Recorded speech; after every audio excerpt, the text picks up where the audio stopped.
আজকের ভিডিওটি আমার কাকিমাদের জন্য, যাদের হাঁটুতে ব্যথা বা বেশ কিছুক্ষণ একটানা দাঁড়িয়ে ফ্রি হ্যান্ড করতে কষ্ট হয়। প্রথমে কানের সঙ্গে হাতটাকে লাগিয়ে টান টান করে তুলে রেখেছি, আঙুল আঙুল লক করা আছে, শ্বাস প্রশ্বাস একদম স্বাভাবিক। শুধুমাত্র যে কাকিমারা বা হাঁটুতে ব্যথা যাদের তারাই করবে তা নয়, কম বয়সী সকলেই অভ্যাস করতে পারবে। তারা চেয়ারে বসে অভ্যাস করলে বেলি ফ্যাট বা তলপেটে চাপটা বেশি পড়বে, সেটাও খুব ভালো বেনিফিট পাবে।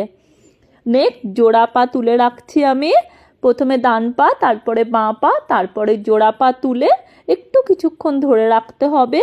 দু সাইডটা ধরে নেবে সকলেই চেয়ারে এবং মেরুদণ্ডটাকে সোজা করে রাখবে।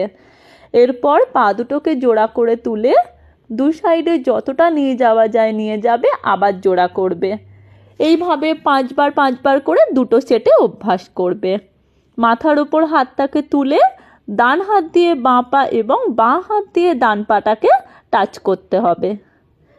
এরপর মাথার পিছনে হাত দিয়ে একবার ডান দিকে ঝুঁকবে, একবার বাঁ দিকে ঝুঁকবে, বেশ রিল্যাক্সডভাবে অভ্যাস করবে।